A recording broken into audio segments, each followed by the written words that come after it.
They are the handheld, take-anywhere books filled with superheroes, classic stories, or adult dramas. Some of them originally sold for only 10 cents, but now go for millions. With stunning artwork and legendary storytelling, their pages have captivated readers for over 80 years.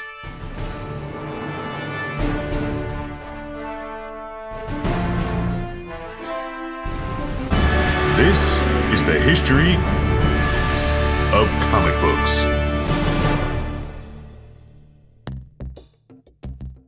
Using images to communicate goes back to the 32nd century BC when Egyptians devised hieroglyphs with over 1,000 images representing ideas. In the same way, tapestries told stories through scenes depicted on the lush textiles in medieval European times. Mass production of paper allowed for the next medium of sequential art to emerge. While printed forms of picture-based stories appeared in Europe prior, the first American example of a comic strip came in the form of The Yellow Kid. The Kid's creator, Richard Outcault, infused the comic with political and social commentary. Due to the popularity of The Yellow Kid, other comic strips soon appeared. In 1933, Famous Funnies collected some of the serialized newspaper strips into a book format. Although this collection included reprintings, many historians have deemed this publication as the first comic book. In 1938, the golden age of comic books began with Action Comics #1. This first appearance of Superman ushered in the cape and cowl popularity of the superhero. The Golden Age would give birth to many of today's beloved heroes, including Batman, Wonder Woman, Green Lantern, Captain America, and Captain Marvel. Many of the heroes grew so popular that they became symbolic elements in the war effort in World War II, and comic covers often depicted heroes beating up Hitler. Not all comics featured heroes, though. Many of the horror comics, such as EC's Vault of Horror, drew in readers who wanted their comics more dark and macabre. The taboo-breaking storylines and shocking artwork garnered too much attention. Psychiatrist Frederick Wertham filed a study called Seduction of the Innocent, where he claimed comic books to be a source corrupting the youthful readers.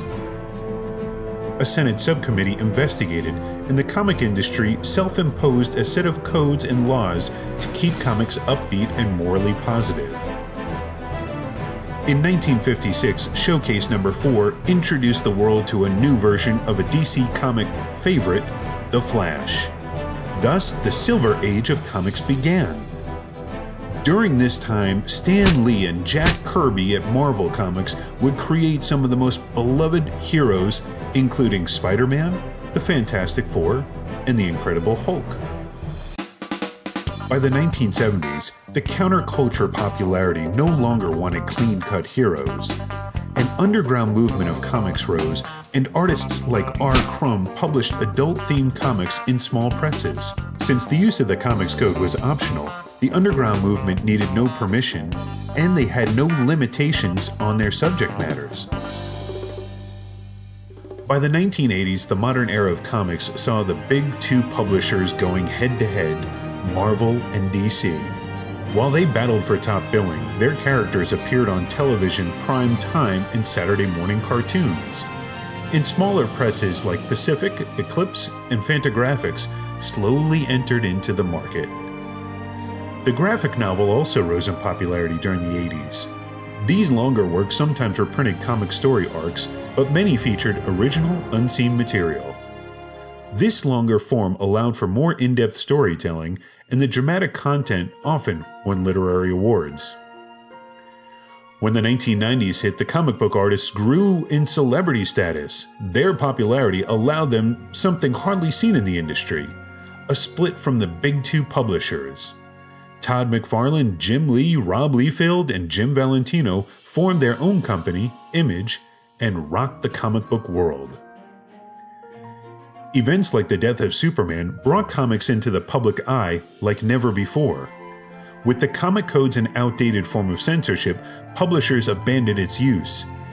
As digital readers became more prevalent, the comic book took new shape in digital form. With comic book characters so identifiable, so many of the comic books we read are made into film. Popular shows like The Walking Dead also use comic books as their source material. And so there's no question that the comic book industry entered a new high point in its history. So the next time you grab your favorite issue or graphic novel, appreciate how far comic books have come since the concept of sequential art began back in ancient Egypt.